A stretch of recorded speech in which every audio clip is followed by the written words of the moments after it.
So this was the big section of roots that was blocking the system that I removed.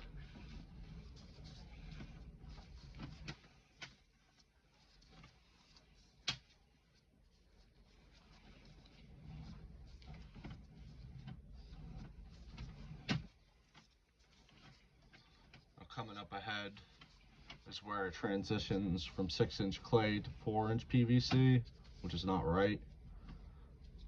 As you can see, that's inside the 6-inch clay.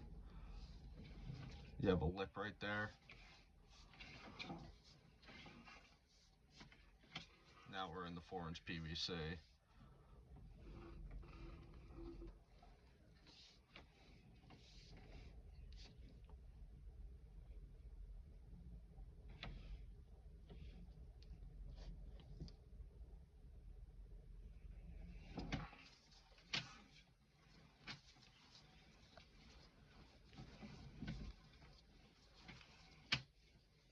You make a 22, and then right above you is 4-inch PVC.